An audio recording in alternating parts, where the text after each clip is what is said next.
I yield 4 minutes to the gentlelady from Missouri, Ms. Wagner, who is the author of this legislation, Mr. Speaker. The gentlewoman from Missouri is recognized. Thank you, Mr. Chairman. Mr. Speaker, I rise today in support of the Elie Wiesel Genocide and Atrocities Prevention Act.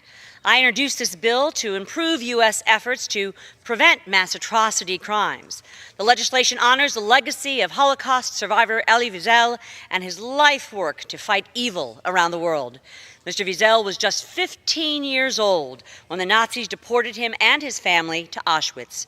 Having witnessed the near total destruction of his people, he spent his life defending the persecuted. As Mr. Wiesel understood so well, the true horror of genocide is that it is preventable. We are haunted by repeated failures and missed opportunities to end these tragedies before they begin. There is more the United States can and must do to help vulnerable communities and persecuted people around the world.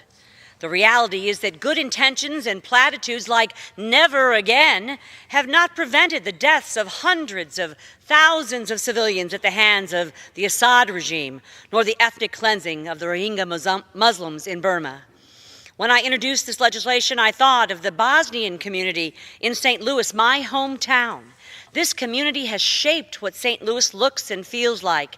It has added great cultural diversity to the city, immense intellectual capital, thriving small businesses, and a strong religious presence. 2 decades ago, members of our Bosnian community were refugees.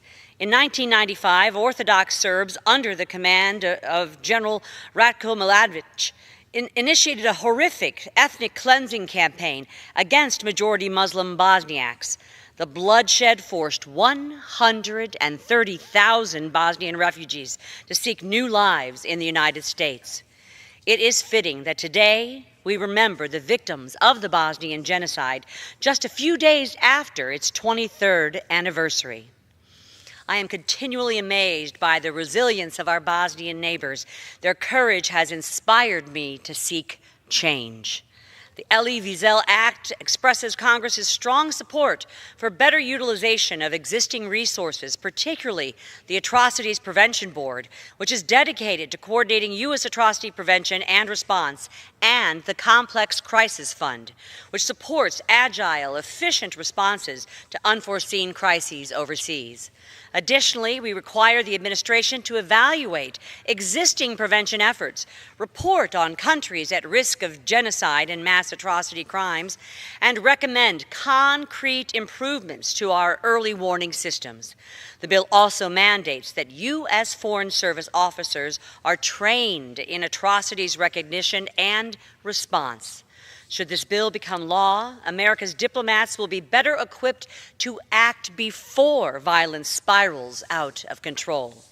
The Elie Wiesel Act establishes that it is the official policy of the United States to regard atrocities prevention as a core national security interest and to address root causes of conflict through our humanitarian, development, and strategic endeavors. Let me be clear, Mr. Speaker. Genocide is preventable. The United States is a global leader in the genocide and atrocities response, but we must shift our attention towards prevention so that no one ever becomes a victim in the first place. H.R. 3030 is an important first step, and I thank the gentleman from New York, Mr. Crowley, for his collaboration on this piece of bipartisan legislation, and I thank you, and I urge its support. I yield back the remainder of my time.